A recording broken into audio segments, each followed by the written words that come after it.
Video journalism is different.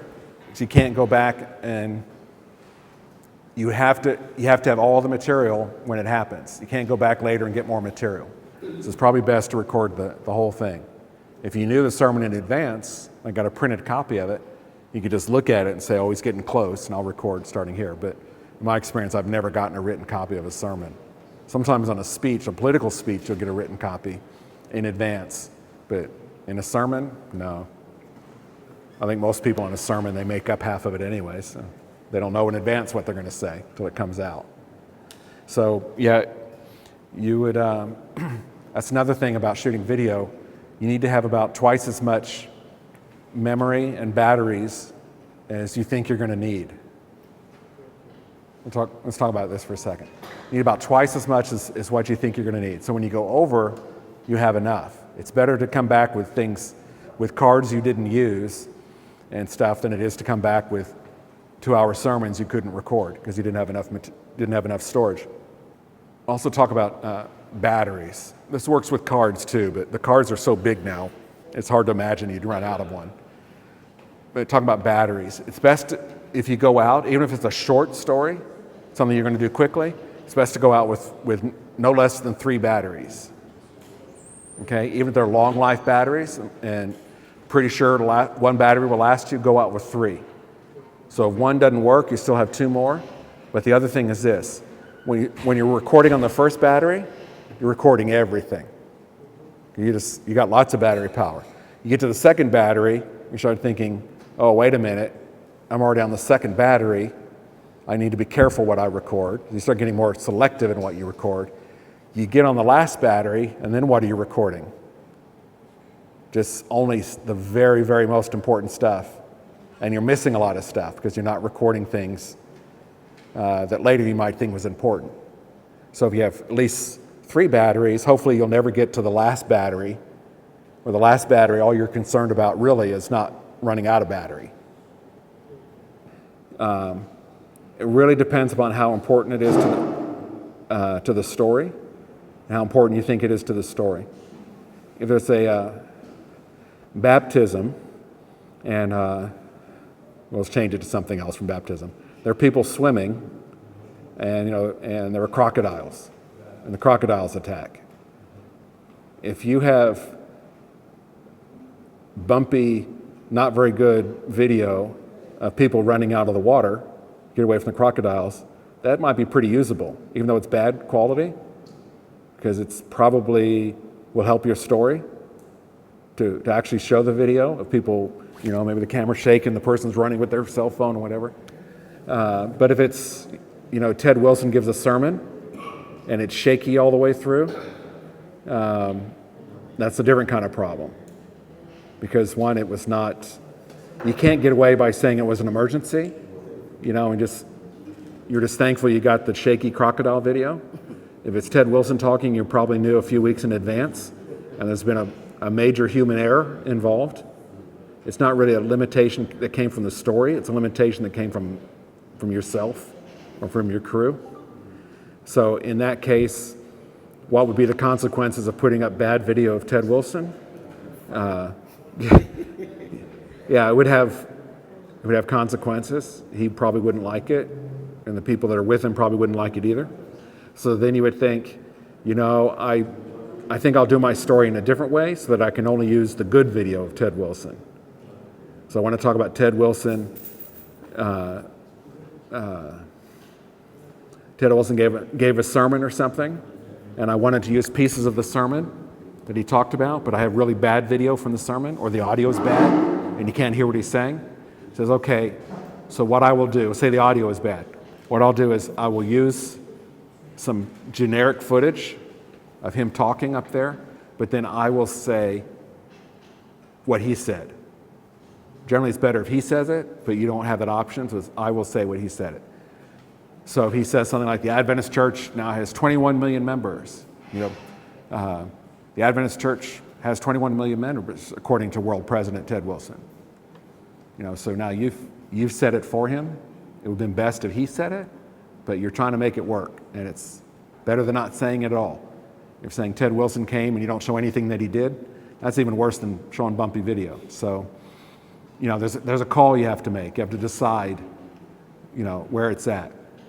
My first experience with like professional journalism was right after I got to college. I mean, like a couple of weeks after I got to college. The dormitory I was living in was right on the edge of school, and there was a road. And on the other side of the road, there was a large building. And about 2 days into my first beginning of college, that building burned down. And it was quite a huge fire. It was a very massive fire. So the news media came out and news people came out. By the time they got out there, there's no fire anymore. There was just firemen spraying water on smoke. So the reporter was walking up and down where people were standing, asking if anybody had pictures. Well, I always had my camera with me, so I had pictures. The pictures, however, back in the days of film, this happened at night. You have to guess what the exposure is at night, because a light meter isn't going to work. Fire's really bright, night's really dark, you have to guess. So the guessing that I was making wasn't perfect, and I had too much motion blur. The shutter was too slow. There's a fair amount of motion blur. But the station showed my pictures anyways, because to them, even the blurry, kind of shaky pictures that I took were better than no pictures, because it was such a big dramatic fire. And actually it kind of helps. If you have shaky video because people are running from the crocodiles, that's probably better than not shaky video, because it adds a certain amount of terror. You can see how scared they were. So there's not one answer to it. You just have to think, how can I salvage it? And how can I make the video, how can I make it work? And if you can't, you have to be creative and find some way to get a great story without it. If you need to do both still and video, then take 2 cameras.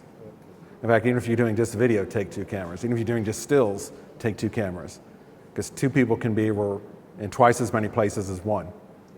So you can get more shots that way. Okay? There's one exception, it may become a bigger exception in the future. If you're shooting on video, if you're shooting 4K, you can on 4K go to like an edit program and you can grab a still off of it. You can't do that with HD because the resolution's not good enough. But 4K, you can pull stills off of the video. So that would save you 1 camera. And that's even better than a still camera then, because a still camera is only going to take a very short period of time that it took the picture, and that's it. But the video camera is going to do a long thing of time. So you should be able to get a lot better pictures that way, because the camera is recording a longer period of time. Okay? So if like somebody was giving a speech and they dropped something, and you wanted to mention that they dropped something, it's somewhat highly unlikely that when you're taking still pictures, you're going to get the item dropping. You'll see people maybe react to it 1 or 2 seconds later. We may have somebody like building over to pick it up, but you won't have the thing falling because you didn't know in advance it was going to happen. But in the video is recording all the time, so you have a still of the thing falling because it happened while it was recording. Is it clear? Okay.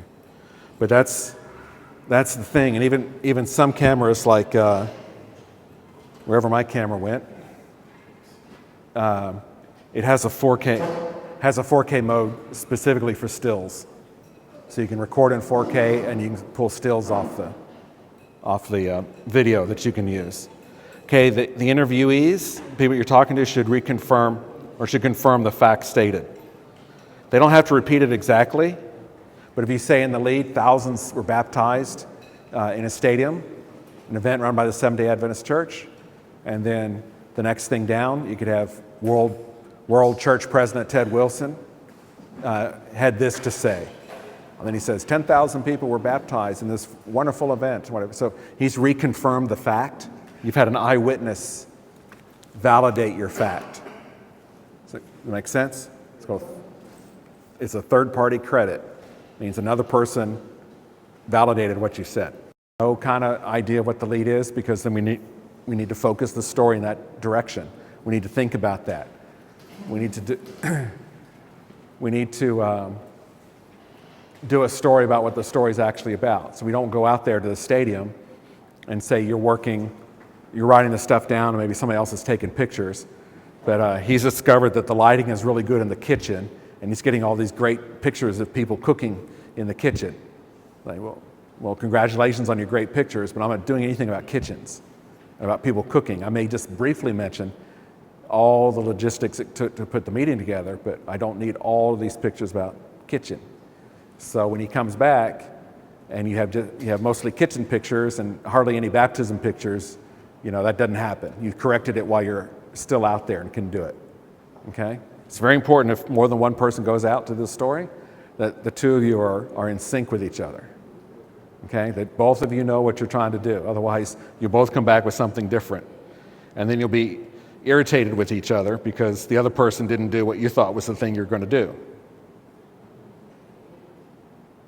Okay, so we want supporting facts. Kind of gets into what we've already been saying. If it's a baptism of 10,000 people, we want somebody to say that there was a baptism with 10,000 people.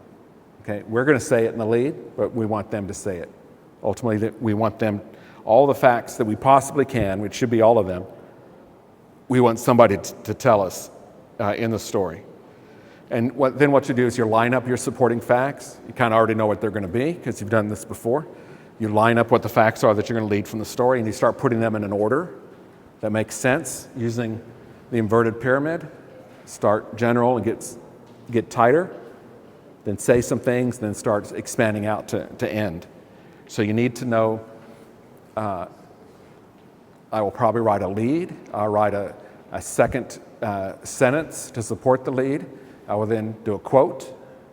I'll then probably do another quote. I will talk, I'll do what's called a bridge. I'll link one part of the story to another part of the story. I'll do another quote, maybe a fourth quote, and then I'll start ending and wrap it up. So you see, that's kind of what I think the story is going to be about. I kind of think that's how I'm going to approach it. When you get in there, you may do something different, but you're probably going to do something similar, but you need to know that in your mind.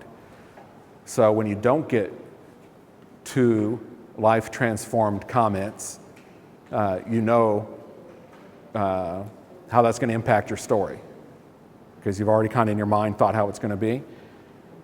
Because you really need to do as much of the story in advance of the story as possible. Some people would think that's kind of a strange thing to do in journalism because you're not supposed to do it till it happens. But no, you have to know in advance what you're going to do.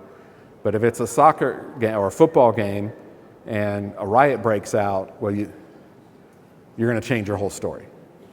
But at least you were ready for the other story. So you want to get a quote if it's controversial. You want quotes from one side that will say this, this candidate for president's the greatest guy ever. You want to make sure you have people on the other side saying this candidate for president's the worst guy ever. So you get both sides of the story. Because ultimately, in a news story, what you want to do is present both sides of the story and then let people make up their own mind and how they're going to decide. When you're doing PR, and we'll get into that because a lot of stuff we write for the church is PR. It's a press release. It has a different motivation. But for a news story, you want people to say one thing. You want people to say the contrary thing, the opposite thing. And then you wrap the story. You figure out how you're going to end the story. Some of the hardest part of writing is because when you start writing, you don't know how you're going to end. You haven't decided what the end is. So you just keep writing and writing and writing. You don't know when you've arrived at the end because you haven't decided in the beginning what the end is. But you have to know where you're going to end. Okay? So that when you get there, you know when to stop. Yes, sir. Pastor, I would like you to throw more light on the leading with more details. If you can just expatiate on that. Leading with more details. How do you lead more details? Leading with monitors? Yes. I'm not sure. Leading with more details. Oh, with more light on that. Okay, how to get the right details out of an interview? I'll talk about that in just a minute because we're approaching interviews. Okay, and we'll go over that in detail. But basically, you're going to do it with leading questions. You're going to ask them questions that will take them to where they're going to say what you want them to say. Okay, because you want them to say it, but you don't want to tell them what to say. because then it's your story, not their story. But we'll get into that. Okay, let's talk about this. All right, this is very important. This is what constitutes news. People say that something is news. It has certain features to it, and these are the features of a news story. If it's lacking in all of these features, or in a good many of these features, you probably don't have a news story. So let's understand what the elements of the story are. Not all stories have all these elements, but all stories should have a number of these elements. The first thing is, of the 7 news values, the first thing is impact. How many people does it impact? All right, say a water line broke somewhere and people lost water. They don't have water in their house till it gets fixed. Well, if that affects one house, you probably go, I feel sorry for them, but I need a story. And there's no story in one house losing water. But if water goes out and it's 500,000 houses, well, that's a big story. It impacts a lot of people. To impact one family, it wasn't news. But now it's going to impact a lot of people, so that is news. Is that clear? Yeah. Okay, so one is the amount of impact. How many people does it affect? One is the timing of it, or the timelessness of it. How recent is it? The more recent it is, the more news value it has. If you go to, say, even something extraordinary, 10,000 baptisms in a stadium in Ghana last February, and you printed that today, it doesn't have nearly the impact as it would have in February, because time has passed. So it needs to be timely. Also would say it needs to be topical. It needs to be news at that time, for that time. So much so that when I worked in news, if we aired a story, I worked the evening news, and we aired a story at 6 o'clock and aired the story again at 10 o'clock, people would complain because they said it wasn't newsy enough. It was already old. 6 o'clock news was old. So it has to be new. So it has to be timely. Another one is celebrity value. We've already used celebrity value quite a bit today by talking about Ted Wilson. Ted Wilson speaks at a local church, is a news item. The local pastor speaks at his own church. It's probably not a news item because he does that every week, right? So what changed? What changes is that Ted Wilson's a celebrity. He has celebrity status. So when a celebrity does something, then it's an event. Okay? So do the people involved have celebrity status? Are the people well known? Local is the event nearby. If you're writing about something happening in Russia from Ghana, it's going to be kind of hard because it's going to be hard to get the facts. It's going to be hard to get people to talk to, Russians, to talk to you when you're living in Ghana. So probably that's too far away. So for most of you, it's going to be your local conference or union or whatever area church that you're in, that's your local. And the more local it is, the more of interest it has to the people that live there. If you notice, local newspapers only like to cover local news. They'll have national news when it's really important, but they really want to do local news. You see, they devote a lot more time to local news than national news. Unusual is a story outside of the norm. It's a famous expression in journalism, is that dog bites man is not a story. Dog bites a man, that happens all the time. That's not a story. Man bites a dog, that's a story.